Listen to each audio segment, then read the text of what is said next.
وقال ربكم ادعوني استجب لكم. بسم اللہ الرحمن الرحیم.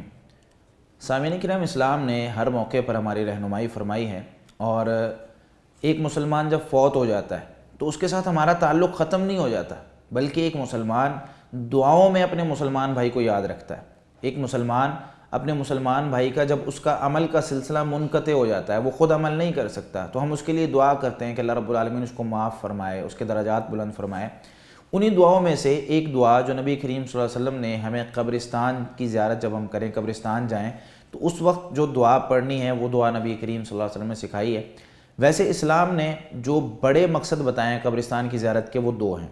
ایک حدیث میں آتا ہے، نبی کریم صلی اللہ علیہ وسلم نے ارشاد فرمایا، قبروں کی زیارت کیا کرو فَإِنَّهَا تُذَكِّرُكُمُ الْآخِرَةَ، یہ تمہیں آخرت یاد دلاتی ہیں. دوسرا مقصد یہ ہے کہ جب ہم قبرستان جائیں تو اپنے مسلمان بھائی کے لیے دعا کریں، اور وہ دعا صحیح مسلم میں 975 نمبر پر بریدہ رضی اللہ تعالیٰ عنہ سے مروی ہے، جس میں رسول اللہ صلی اللہ علیہ وسلم صحابہ کرام کو سکھایا کرتے تھے کہ جب وہ قبرستان جائیں تو کیا کہیں؟ السلام علیکم اہل الدیار من المؤمنین والمسلمین وإنا ان شاء اللہ للاحقون اسأل اللہ لنا ولکم العافیہ. یہ دعا ہے. اس دعا کا ترجمہ سماعت فرما لیں.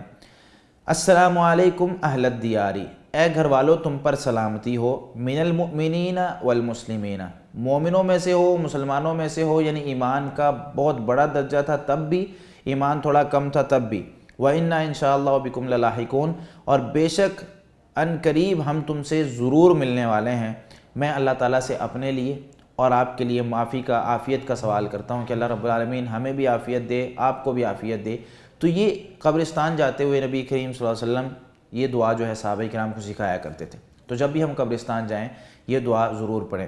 اس حدیث سے کئی علماء بلکہ عوام الناس میں سے کئی لوگ یہ سمجھتے ہیں کہ ہم مردوں کو سلام کرتے ہیں اور مردے جواب بھی دیتے ہیں اور وہ سنتے ہیں. یہ عقیدہ غلط ہے. ہم سلامتی کی دعا ان کے لیے کرتے ہیں اور اللہ رب العالمین کو کہہ رہے ہوتے ہیں السلام علیکم اہل الدیار، تم پر سلامتی ہو. سلامتی کون نازل کرتا ہے؟ اللہ تعالیٰ. ہم اللہ تعالیٰ کو کہہ رہے ہوتے ہیں کہ اللہ تعالیٰ تو ان پر سلامتی نازل کر. ہم ان کو نہیں ڈائریکٹ کہہ رہے ہوتے کہ تم پر سلامتی ہو اور ہم نازل کر رہے ہیں. اللہ رب العالمین سے ہم دعا کر رہے ہوتے ہیں کہ یا اللہ تو ان پر سلامتی نازل کر، ان کو جو ہے عافیت دے. وہ ڈائریکٹ سنتے اور جواب نہیں دیتے.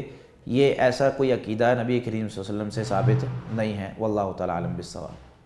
وقال ربكم ادعوني استجب لكم ان الذين يستكبرون عن عبادتي سيدخلون جهنم داخرين.